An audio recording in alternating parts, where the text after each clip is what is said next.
The atmosphere in the ancient temple was heavy, almost oppressive, as Amadioha stepped forward, his gaze moving across the inscriptions that adorned the stone walls. Unlike previous encounters, where the gods he faced carried themselves with an air of challenge or amusement, this was different. The air crackled with an intensity that set Amadioha on edge. Then there was movement. Orunmila appeared, his robes shimmering as if woven from the very fabric of fate itself. His face was calm, but carried a weight that none of the other gods had shown. His presence filled the temple, commanding respect without the need for any display of power. "Amadioha," Orunmila began, his voice deep and serious. "You've endured the trials thus far, the heat of the sun, the illusions of Anansi, the challenges of Ogun, but none of them compare to what lies ahead." Amadioha frowned, his arms crossing over his chest defensively. "You speak as if my previous training was pointless." Orunmila's expression remained unchanged, his gaze sharp. "I wouldn't say pointless. Each experience has served its purpose, but it's not enough. Surviving the core of the sun was impressive, but the true test is yet to come. Anyanwu was right to push you physically, and Anansi, for all his jesting, should have trained you more thoroughly in resisting manipulation of the mind." "Manipulation?" Amadioha scoffed. "I handled Anansi's tricks." Orunmila tilted his head, the slightest hint of disappointment in his eyes. "You survived, yes, but you were still ensnared in his illusions. You see, Amadioha, there's a reason why the other gods dance around you, behaving as if they are jesters before a king." Amadioha raised an eyebrow, his curiosity piqued. "Jesters? What do you mean?" "The truth is," Orunmila said, stepping closer, "they fear you. All of them, except for Anyanwu, who perhaps sees something different in you. The rest, they fear what you could become. That is why they prance around you like clowns, keeping you occupied with petty trials, amusing themselves while never truly preparing you for what is to come." Amadioha's eyes narrowed, his mind racing. "Fear me? But why?" "Because they see a power within you," Orunmila answered, his gaze never wavering. "Something even they cannot fully understand or control. Something beyond the ordinary realms of divinity." Amadioha swallowed, feeling an unfamiliar unease settle in his chest. "And you? Do you fear me as well?" Orunmila allowed a small smile, but it lacked warmth. "Fear? No, I am not here to entertain fear or arrogance. I am here to prepare you for the future, for what lies ahead. If you wish to survive, you must be ready to face something far beyond what you have faced thus far. Strength, cunning, endurance, these are all tools, but they are not enough." There was a moment of silence before Amadioha finally spoke, his voice tinged with uncertainty. "Then what is enough?" Orunmila's expression softened slightly, and he placed a hand on Amadioha's shoulder, a gesture not of power, but of gravity. "We are about to find out, my young friend. This is only the beginning." Orunmila paced slowly across the temple floor, his gaze never leaving Amadioha. The air around them grew still, the gravity of the conversation pulling everything else into silence. Orunmila finally stopped, turning back to Amadioha, his eyes reflecting centuries of wisdom. "You stand at the crossroads of fate, Amadioha," Orunmila began, his voice echoing softly against the temple walls. "It's not just about gods and power. It's about the lives you affect, the worlds you touch, and the paths that are changed because of your choices." Amadioha frowned. "You're speaking in riddles, Orunmila. What are you trying to say?" Orunmila smiled faintly. "I am speaking of the Yoruba people, those who worship us, those whose destinies are intertwined with ours. Have you ever thought of what their future holds?" Amadioha shook his head. "Their future? I am concerned with the trials at hand, not what mortals may or may not do." "Then you misunderstand your role," Orunmila replied, his voice growing more intense. "The Yoruba people will one day face a great change, a shift unlike anything you or I have seen. There will come a time when missionaries from distant lands will arrive, bringing with them the gods of another world. They will speak of salvation and conversion, and many Yoruba will abandon the ways of their ancestors for this foreign god. Amadioha's brow furrowed in confusion. Missionaries? Foreign gods? What are you talking about? Orunmila sighed, looking out beyond the temple walls as if seeing a future far beyond the present moment. A future where the gods of these lands are forgotten, replaced by beliefs that do not belong to this soil. A time will come when Yoruba culture will shift, and our presence will become stories told by elders to children who no longer truly believe. He paused, glancing at Amadioha, whose face was a mask of uncertainty. It won't just be the Yoruba, my friend. The Igbo people, your people, will face a similar fate. They too will be swayed by foreign promises, forgetting the power of Chukwu and their connection to their own gods. Amadioha clenched his fists, a surge of frustration welling up within him. And what of this future? Can it not be changed? Orunmila shook his head. Some events are inevitable, Amadioha. Fate is a river that flows regardless of our wishes. You may divert it, slow it, but it will always find its course. The coming of missionaries and the turning away from the old gods is something I have foreseen, and it will come to pass. Amadioha's frustration was evident in his expression. If this future cannot be changed, then why speak of it? Because within this change lies both tragedy and opportunity, Orunmila answered. The Yoruba people, though they may turn away from their traditional gods, will gain something else. They will become seekers of knowledge, driven by the desire for education, for progress. It is through this education that they will find strength in the new world. Amadioha raised an eyebrow, intrigued. Education? How does this fit into the ways of the gods? Orunmila smiled, a distant glint in his eyes. The pursuit of knowledge is one of the purest forms of divinity, Amadioha. The Yoruba people will rise in their pursuit of knowledge, and through this they will influence not just themselves, but the world around them.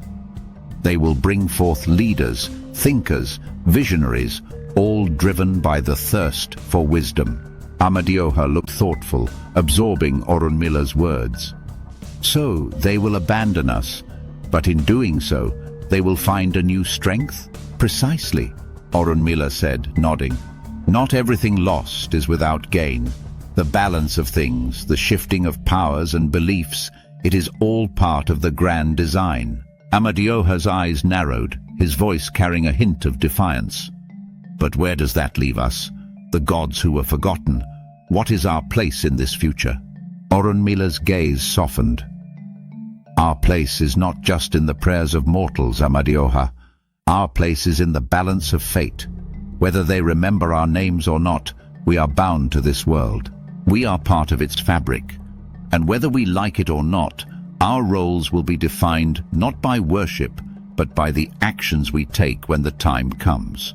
Amadioha took a step closer, his eyes searching Orunmila's face. And what of the Igbo people? Will they face the same path as the Yoruba? Orunmila nodded solemnly.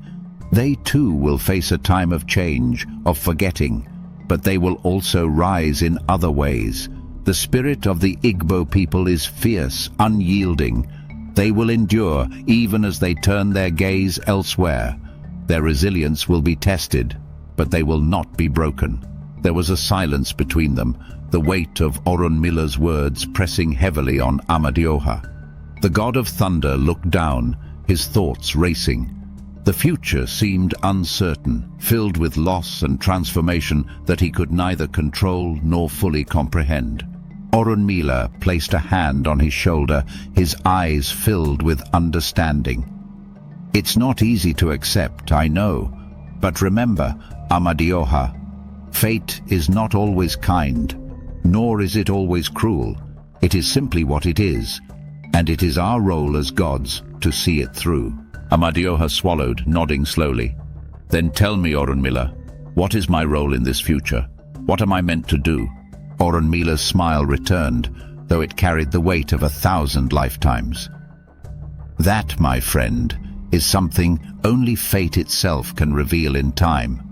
But know this, you are important to what is coming, more than you realize. The atmosphere in the temple felt different now, charged with something beyond the divine, something ancient, almost unknowable. Orunmila began to pace again, his steps echoing across the stone floor as Amadioha followed his movements with his eyes. There was something heavy in the air, as if the very essence of the place was shifting in response to what was about to be revealed. Orunmila stopped, turning to face Amadioha, his expression unreadable. "Tell me, Amadioha," Orunmila began, his voice dropping to almost a whisper, "what do you know about fate?" Amadioha frowned, slightly taken aback by the question. "Fate? It's what happens to mortals. It's the path they walk, determined by forces beyond them." Orunmila's lips curled in a knowing smile. Typical of gods, so quick to reduce fate to something that only affects humans. Many of our kind believe the same. They think fate is a human condition, something beneath us, bound only to mortals who look up to us for guidance. Amadioha tilted his head, intrigued. "And it isn't?" Orunmila shook his head, his eyes filled with a deeper understanding. "Fate is far more than that. Fate is a force, one that is as ancient as the oldest gods, one that binds even those who think themselves above it. Fate is not something to be wielded or controlled. It is something that shapes all, from the simplest human to the most powerful deity." Amadioha remained silent, his gaze fixed on Orunmila. "The Yoruba people call me the god of fate and divination," Orunmila continued, his tone almost introspective. "They see me as the one who controls the threads of destiny, who knows the paths that lie ahead. But it would be arrogant of me to claim that title, to truly think myself above fate." He sighed, a heaviness in his voice. "I too am bound by fate. I see its patterns, yes, but I cannot change them. I am its messenger, not its master. It's a burden and a privilege to glimpse into the future, to see what lies ahead, knowing that even I cannot alter what is to come." Amadioha's eyes narrowed slightly, and he took a step forward. "So, all these futures you see, they are unchangeable? Some are set in stone," Orunmila replied, his gaze meeting Amadioha's, "while others are fluid, shifting with the choices we make. That's the irony of fate. It's both fixed and flexible. Knowing it is like holding a double-edged sword. It gives one insight, but it also bears a heavy burden. To see the future, Amadioha, is to carry a weight that few can endure." Amadioha frowned, considering his words. "And what of me? Do I have a destiny, Orunmila?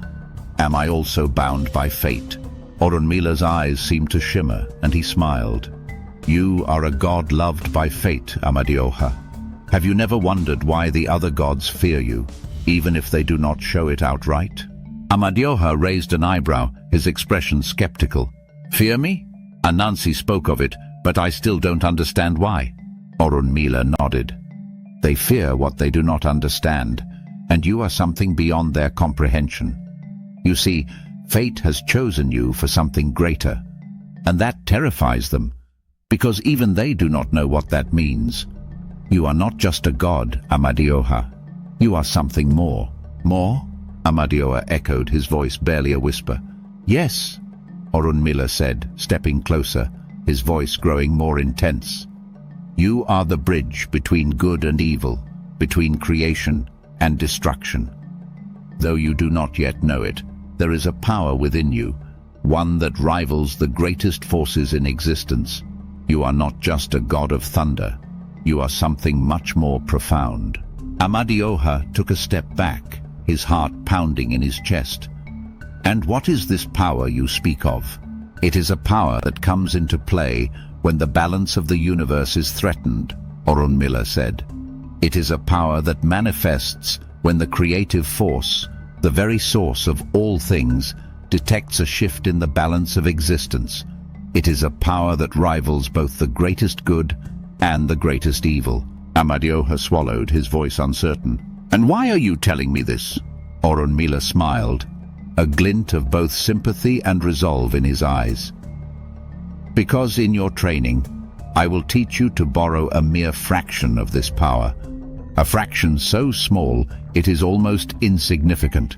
0.001% of it. Yet even that fraction could change the fate of worlds.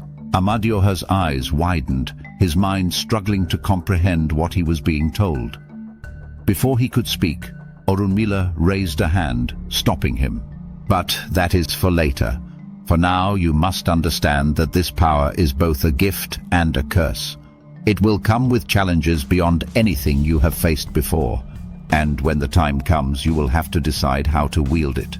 Amadioha remained silent, his mind a whirlwind of thoughts.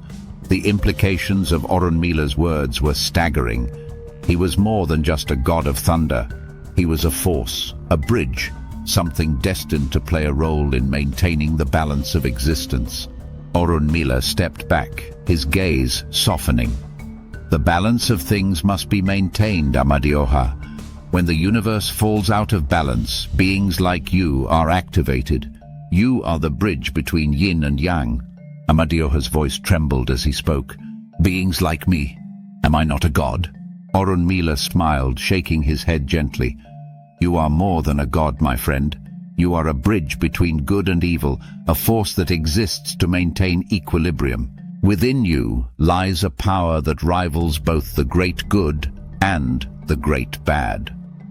Of course, this power only activates when the creative force, the originator of all things, detects a shift in the balance of reality. Amadioha's gaze hardened, determination flashing in his eyes. And why am I chosen for this? Because fate deems it so, Orunmila replied. And because, whether you like it or not, you are the only hope in the war to come.